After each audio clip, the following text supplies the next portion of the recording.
سر میرا نام شہزاد چودھری ہے، میں ایڈیٹر ہوں مارکلا نیوز کا. سوال یہ ہے سر، ابھی آپ نے ماشاءاللہ بڑی لمبی تاریخ بیان کر دی عدلیہ کی، اور اس کا کنکلوژن یہ نکلا کہ تمام بیماری اور تمام جو اس وقت مسائل ہیں اس کا حل اسٹیبلشمنٹ جو ہے اس کی مداخلت ہے اس کی چیز. سر یہ تو حرف ایسی چیز ہے جو اب ڈھکی چھپی نہیں ہے، پہلے سے بھی جانتے ہیں، ہم بطور اخبار میں بھی اس بڑے عرصے سے اس کو دیکھتے بھی آئے ہیں. آپ لوگ کبھی اس کی تشخیص تو تک تو آ جاتے ہیں، کبھی اس کے حل کی طرف بھی گئے؟ کیا یہ آپ لوگوں کا ایز اے پولیٹیشین، اب بھی آپ ایک مرکزی بڑی اہم جماعت کے آپ ممبر ہیں، اس کی سیٹ پر آپ جو سینیٹر ہیں، کبھی آپ لوگوں نے سوچا کہ یہ سیاستدانوں کا کتنا بڑا فیلئر ہے؟ ٹھیک ہے، طاقت ہے، وہ ان کے پاس طاقت ہے، طاقت کا ہمیشہ اندھا قانون ہوتا ہے، وہ اپنی مرضی سے عدلیہ کو مینوپولیٹ کرتے آئے ہیں، سیاست کو بھی کرتے آئے ہیں، جو ہیومن رائٹس ہیں ان کو بھی مینوپولیٹ کرتے آئے ہیں آج تک. کبھی آپ لوگوں نے اپنے اینڈ پر یہ سوچا کہ ہم بیٹھ کر حکمت اور تدبر کا مظاہرہ کریں، ہم بیٹھ کے اس طرح کا کوئی سسٹم بنا لیں، کوئی اس طرح کا کوئی نظام بنا لیں کہ ان کی مداخلت ڈے بائی کم ہوتی جائے؟ کیا مجھے تو توقعات آپ لوگوں سے ہے نا، کیونکہ آپ لوگ پولیٹیشین ہیں، عوام کے نمائندے ہیں، سیاسی حرکیات کو سمجھتے ہیں. مجھے حکمت و تدبر جو ہے وہ جرنیلوں سے متوقع نہیں ہے، مجھے آپ لوگوں سے ہے. لیکن افسوس ہمیں یہ ہوتا ہے کہ سیاستدان اس میں ہمیں فیل ہوتے نظر آ رہے ہیں. اور دوسرا سوال سر آپ سے یہ ضمن کہ آپ نے شروع میں ذکر کیا جب پاکستان کا آئین بنا، اس سے پہلے انڈیا نے 1950 میں اپنا آئین بنا لیا، ڈاکٹر امبیڈکر صاحب نے وہ آئین لکھا. اس میں ایک انہوں نے انڈیا کی جو عوام تھی ان کو حق دیا کہ اگر اپنے کوئی بندہ عام شہری داد رسی تک کے لیے ہائی کورٹ جانا چاہے تو براہ راست جا سکتا ہے. جبکہ اسی طرح کا آئین جب پاکستان میں تشکیل پاتا ہے تو اس میں وہ پہلے سنا حق دیا گیا، پھر اس کو واپس لے لیا گیا. اس کو تھوڑا سا واضح کر دیں. پہلی بات آپ نے جو کی کہ ہمارے پولیٹیشنز، آپ کا صحیح ہے، فیلئر ہے ہمارے پولیٹیشنز کا.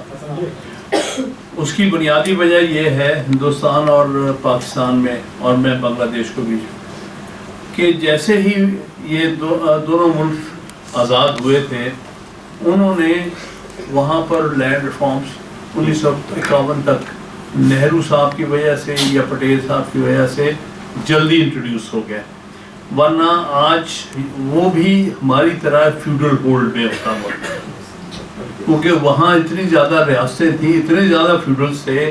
اس میں سب سے بڑا کمال ان لوگوں کا یہ ہے کہ انہوں نے فیوڈل ہولڈ توڑ دیا اور اس میں لینڈ ریفارمز کر کے وہاں کوئی نواب اور راجہ نہیں رہ گیا، اور اس کے نتیجے میں وہاں جمہوریت آ گئی جس طرح بھی ہے، اور وہ چل گئی ہے. اور پچھلے 75 سال میں ایک آئینی ان کا سلسلہ چل رہا ہے. ٹھیک ہے، سیاسی مسائل آتے رہیں گے، کبھی یہ مودی جیسے لوگ بھی آئیں گے، پھر ہو سکتا ہے یہ بھی نکل جائیں. اسی طرح ہم نے اپنے ملک میں دو قسم کے جو تھے معیار استعمال کیے. مشرقی پاکستان میں تو ہم لے آئے لینڈ ریفارمز، کیونکہ وہاں پر جو لینڈ ہولڈر تھا وہ ہندو تھا، اور مسلمان جو تھے وہ مینلی اسمال لینڈ اونر یا وہ وہاں تو آ گیا. اس کا نتیجہ آج وہ ان کو فائدہ ہوا ہے کہ وہاں پر یہ فیوڈل تقسیم نہیں ہے. تو اس لیے اگر ترقی چل رہی ہے تو اس کے رستے میں مخصوص قوتیں نہیں.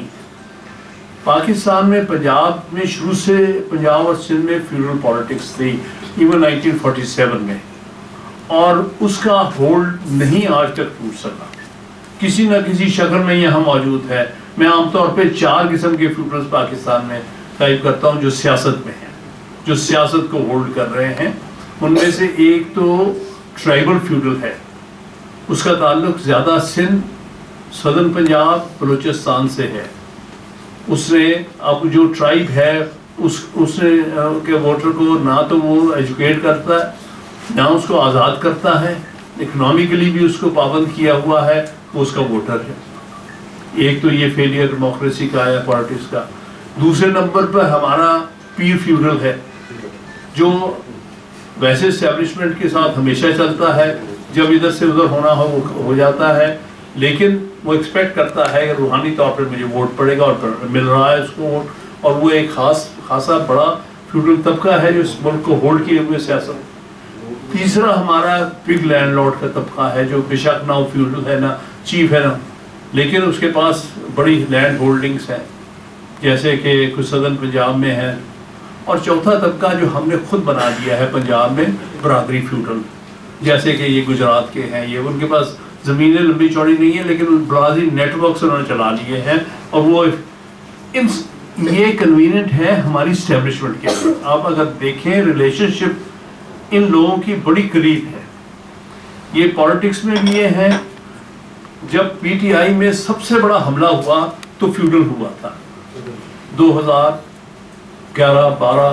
جیسے ہی ایک ہمارا جلسہ کامیاب ہوا اس کے بعد ایک دم اسی آئی ایس آئی نے اسی اسٹیبلشمنٹ میں ہمارے پاس لوگ بھیجنے شروع کر دیے، جو کہ ہمیشہ سے پارٹیاں بدلتے ہیں، ہمیشہ اسٹیبلشمنٹ اشارے پر سیاست کرتے ہیں.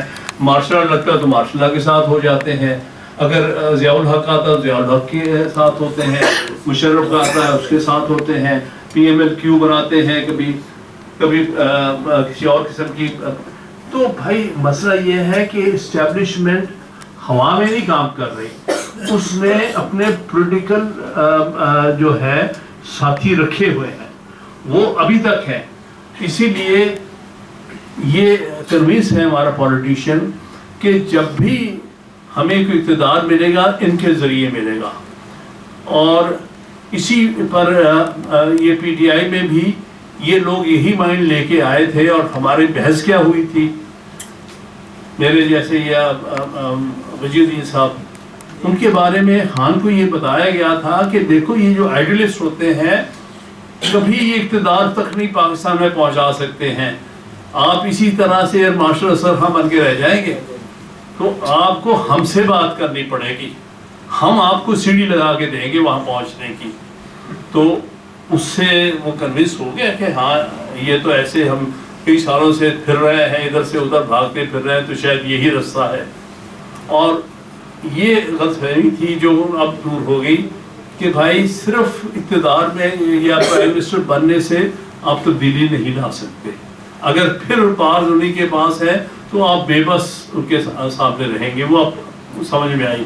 لیکن لیٹ ان دا ڈے آپ دوسری طرف لے لیں نواز شریف، اس میں وہ ریوولٹ کرتا رہا ہے، چاہے 1993 میں ہے، 99 میں ہے، 2016 میں ہے، اس میں ہے ایلیمنٹ.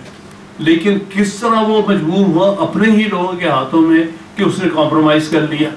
وہ شخص جو جلسوں میں کہتا تھا باجوہ صاحب یہ کر رہے ہیں وہ کر رہے ہیں، آخرکار انہوں نے سمجھایا کہ بھئی پھر سیڑھی لگانی تو انہوں نے لگانی ہے. جب تک یہ سیاستدان کلیئر نہیں ہوں گے کہ سیڑھی ان کے ہاتھ ہے تب تک یہ کچھ ہوتا ہے.